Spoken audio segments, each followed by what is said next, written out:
लाडकी बहीण योजना घोटाळ्यांसाठीही लाडकी ठरत असल्याचं आता वारंवार समोर येऊ लागलंय। लाडक्या भावांनी याचा लाभ घेतल्यानंतर राज्य सरकारी महिला कर्मचारीही याचा लाभ घेत असल्याचं आता समोर येतंय। सामान्यांना कसं गंडवलं जातंय, किती जणांनी याचा चुकीचा लाभ घेतलाय, यामुळे किती कोटींचं नुकसान होतंय जाणून घेऊयात। नमस्कार, मी अक्षरा चोरमारे आणि आपण पाहताय लोकमत। गरीब महिलांना सन्मानाने जगता यावं यासाठी तत्कालीन एकनाथ शिंदे सरकारनं गेल्या वर्षी बहुचर्चित मुख्यमंत्री लाडकी बहीण योजना सुरू केली। तेव्हापासून लाभार्थी महिलांना दर महिन्याला 1500 रुपये दिले जातात। मात्र 14,000पेक्षा जास्त पुरुषांनी या योजनेचा लाभ घेतल्याची बातमी लोकमतने याआधीच दिलेली असताना आता 9,526 राज्य सरकारी महिला कर्मचारी या योजनेचा लाभ घेत असल्याचं समोर येतंय। धक्कादायक म्हणजे राज्य सरकारी सेवेतून निवृत्त झालेल्या महिला कर्मचारी एकीकडे निवृत्ती वेतन घेत असताना लाडक्या बहिणीचे महिन्याकाठी 1500 रुपये सुद्धा त्यांच्या खात्यात जमा होत आहेत। खरं तर या योजनेतील पुरुष लाभार्थी शोधताना रेशन कार्डचा आधार सरकारने घेतलेला। आता सरकारी कर्मचाऱ्यांबाबत छाननी करताना सेवार्थ प्रणालीचा आधार घेण्यात आला आणि त्यातून ही गडबड समोर आली। खरं तर लोकमत वृत्तपत्रात 30 मे 2025 ला एक बातमी दिलेली, ज्यात 2652 राज्य सरकारी महिला कर्मचारी या योजनेचे पैसे लाटतायत असं म्हटलं होतं। अशा प्रकारे या महिलांनी तेव्हा 9 महिन्यात प्रत्येकी 13,500 याप्रमाणे 3,58,00,000 रुपये नियमबाह्य घेतले होते। मात्र या महिला कर्मचाऱ्यांवर कोणतीही कारवाई अजून झालेली नाही।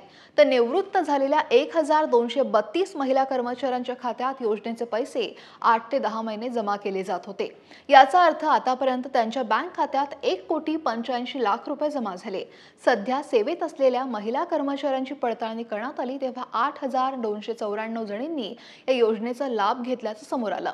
महिन्याकाठी त्यांच्या बँक खात्यात 1,24,41,000 रुपये जमा होत होते। 8 ते 10 महिने त्यांना हा फायदा दिला गेला। ही रक्कम 12 कोटी रुपयांच्या घरात आहे। या महिलांपैकी जवळपास सगळ्या महिला वर्ग 3 किंवा 4 च्या कर्मचारी आहेत। या पडताळणीत असंही आढळलं की सरकारी कर्मचारी नसलेल्या 65 वर्ष वयावरील 13,461 महिला अशा आहेत ज्यांना इंदिरा गांधी पेन्शन योजनेत आधीच लाभ मिळतोय। त्यांनीही लाडक्या बहीण योजनेतून पैसे घेतले। महिन्याकाठी 2 कोटी याप्रमाणे 10 महिन्यात 20 कोटी रुपये त्यांनी घेतलेत। ज्या महिलांकडे 4 चाकी आहे, टॅक्स भरतात, ज्या महिला सरकारी कर्मचारी आहेत, ज्या महिला वयोवृद्ध आहेत, अशा सगळ्यांनी याचा लाभ घेतला होता। नियमांना केराची टोपली दाखवून सगळ्यांनीच हा सरसकट लाभ घेतलेला। काही दिवसांपूर्वीच लाडक्या बहिणीसाठी सुरू केलेल्या या योजनेचा काही लाडक्या भावांनीही लाभ घेतल्याचं समोर आलं। यात थोड्या नाही तर तब्बल 14,000पेक्षा जास्त पुरुषांनी लाडकी बहीण या योजनेचा गैरफायदा घेत पैशांचा लाभ घेतला। ही माहिती धक्कादायक आहे आणि तशीच ती समोर आली। इतकंच नाही तर 10 महिन्यांपर्यंत या लाडक्या पुरुषांनी 1500 रुपये लाटले असून वाटप करण्यात आलेल्या या रकमेचा आकडा 21 कोटींपेक्षा अधिक असल्याची माहिती सूत्रांनी दिली आहे। योजनेचा पहिला लाभ राज्यातील 2,34,00,000 बहिणींना मिळाला होता।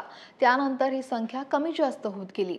या योजनेतील गैरप्रकार थांबवण्यासाठी सरकारनं योजनेतील लाभार्थी महिलांची छाननी करण्याचा निर्णय घेतला आणि त्यातच हा प्रकार समोर आला। लाभार्थी महिलांच्या यादीत चक्क पुरुषांची नावं होती हे तेव्हा समजलं। मात्र या पुरुषांची नावं लाभार्थ्यांच्या यादीत कशी गेली, ती कोणी घुसवली, महिलांसाठी असलेली योजना आणि त्याचे पैसे यावर पुरुषांनी नेमका डल्ला कसा मारला, असे अनेक प्रश्न सध्या उपस्थित झाले असून त्यामुळे खळबळ माजली आहे। यावर उपमुख्यमंत्री अजित पवारांना विचारल्यावर त्यांनी काय प्रतिक्रिया दिली, ऐकूयात। ही योजना ज्यावेळेस आणली त्यावेळेस अतिशय चांगल्या भावनेने ज्या गरीब महिला आहेत काही ना काही आपल्याला कशी सहकार्य करता येईल म्हणून पैसे त्याच्यात मधल्या काळामध्ये पण तुम्ही बघितलं काही जण नोकरी करणाऱ्यांची पण नावं आली। जसं जसं एक एक गोष्टी लक्षात येतात तसं तसं आम्ही ती नावं कमी करतोय। आता पुरुष लोकांची यायचं काही कारणच नाही। जर आलेले असतील तर ही योजना पुरुषांची करता नव्हती। त्यांना मागे जर पैसे गेलेले असतील तर ते पैसे आम्ही वसूल करू। जर त्यांनी मदत केली नाही तर वेळ पडली तर लाडक्या बहिणीच्या योजनेचा गैरफायदा घेऊन जर कुठल्या पुरुषांनी ते पैसे मिळवण्याचा प्रयत्न केलेला असेल तर त्यांच्यावर आम्ही ऍक्शन पण घ्यायला मागे पुढे बघणार। तर लाडकी बहीण योजनेत कोट्यावधींचा भ्रष्टाचार झाल्याचं शरद पवारांच्या राष्ट्रवादी काँग्रेसचे रोहित पवारांनी म्हटलंय।